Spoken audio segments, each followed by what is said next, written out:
एक टर्म हो। Electronic machine के बारे में क्या कहेंगे? बार बार आप जब चुनाव आता है आप लोग खूब बोलते हैं ईवीएम मशीन में फर्जी हो रहा है। आपको यह बता देना चाहती हूँ, अगर ईवीएम मशीन में अच्छाई होती तो जापान ने इसका निर्माण किया, वहाँ क्यों बंद हो गया? अमेरिका में क्यों बंद हो गया? जितना विकसित राष्ट्र है उन सारे जगह ईवीएम मशीन को क्यों बैन किया गया? फिर इंडिया में हम क्यों इस चीज़ को रखेंगे जिसने बनाया ही नहीं? वो हाईजैक दूसरे जगह से आपने हायर किया, उस चीज़ को क्यों मानेंगे? बैलेट पेपर से चुनाव करवाइए, इसलिए कि हमारे जो बिहार है, बिहार के लोगों को सिर्फ और सिर्फ यही मांग है कि ईवीएम मशीन के द्वारा नहीं।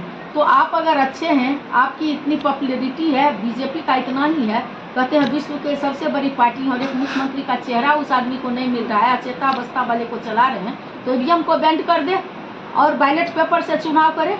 देखिए कुछ भी हो जाए, 2025 से अब नहीं होगा 30, आने वाले हैं नीतीश। लोगों ने कह दिया साल किए पूरे 20, बस करो नीतीश।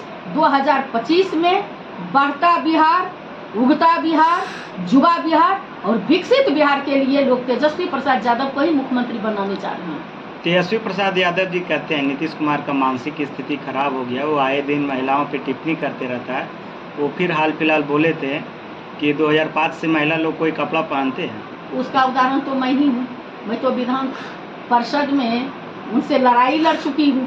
मैं पूछ रही थी शिक्षा मंत्री से, तुनक के उठ के मुख्यमंत्री बोलने लगे और कहते थे कि आप वहीं गए जहाँ महिला के लिए कुछ नहीं हुआ। 2005 से पहले कुछ बोले महोदय, मैं 2005 से पहले 5 किलो अनाज पर गांव में घूम कर दाढ़ी बनाने वाला का बेटी हूँ, जो LLB और PhD हूँ केमिस्ट्री से, कोई इतिहास भूगोल से नहीं हूँ। मैं पढ़ी लिखी महिला हूँ और 2005 से पहले ही पढ़े। और जब कुछ नहीं होता था तो कैसे कहते मैं इंजीनियरिंग किया? 2005 से पहले जब शिक्षा नहीं था तो कैसे थे? उनकी वाइफ कैसे टीचर थी? उनके घर में जो 2005 में केमिस्ट्री करना बहुत बड़ा मायने रखता है। उससे पहले तो आप बताइए, जो वो बोलते हैं कि 2000 निश्चित रूप से मानसिक स्थिति इसलिए ठीक नहीं है, हम लोग नहीं कह रहे हैं, युवा बिहार नहीं, युवा बिहार भी नहीं, हमारे नेता क्यों कहेंगे? उनका जो कार्यकलाप दिखा रहा है कि मानसिक स्थिति ठीक नहीं है। शहीद के जगह पर ताली बजाते हैं, IS जाते हैं तो गमला उठा के सर पर रखते हैं, और महिला जाती है तो भर पंजा को पकड़ कैसे करते हैं, उसको मुंह दिखाते हैं। और इतना ही नहीं, जब विधानसभा में लड़का और लड़की पर जो बोलते हैं, पूरा बिहार शर्मसार हो गया। एक मुख्यमंत्री से उम्मीद नहीं किया जा सकता। एक बार प्रधानमंत्री के बारे में क्या कहेंगे?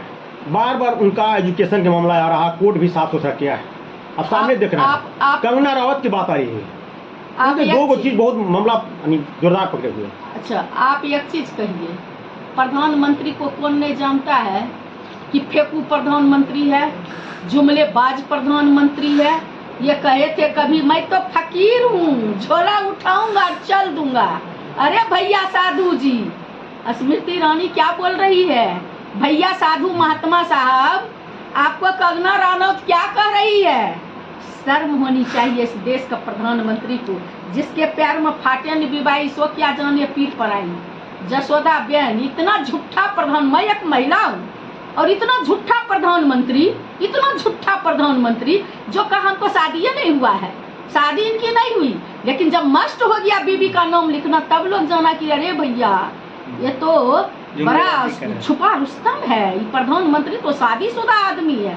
और ये पता चला कि इनकी पत्नी जसोदा बेन है, ये ऐसा आदमी है। भारत माता की जय हो।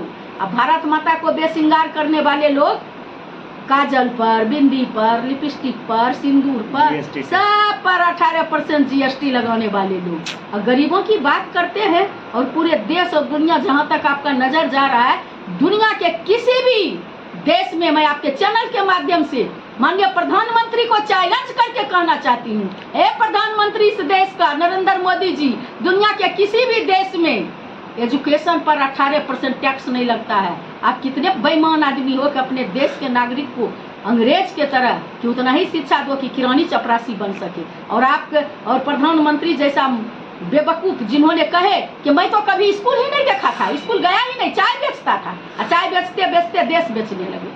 कहे थे कि मैं प्रधानमंत्री नहीं रहूंगा, चौकीदार रहूंगा। ऐसा चौकीदार जिसके नाक के नीचे से विजय माल्या, मेहर अली चौकसी, नीरव मोदी, ललित मोदी, सब देश का व्हाइट मनी, गुलाबी जो 2000 के चलाए, बेंट नहीं किए, सब के माध्यम से लेकर के फरार करवाए। तो ये प्रधानमंत्री को क्या बोलेंगे, झूठा प्रधानमंत्री।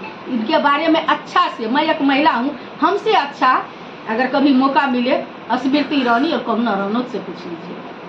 चलिए बहुत बहुत धन्यवाद आपसे मिलने के लिए। देखिए राजद के वफादार स्टार प्रचारक उर्मिला ठाकुर जी थी और बहुत अच्छा वक्ता है, स्टार प्रचारक है बिहार का। मिलने से हम लोग बहुत गदगद हुए। इनके क्षेत्र में जब हम लोग घूरते हैं तो बहुत ज़्यादा उत्साह रहता है युवाओं में, महिलाओं में, कि ऐसा हम लोग सपना में भी नहीं सोचे थे जो आज हम लोग को कार्य करने के लिए ऐसा मिली है।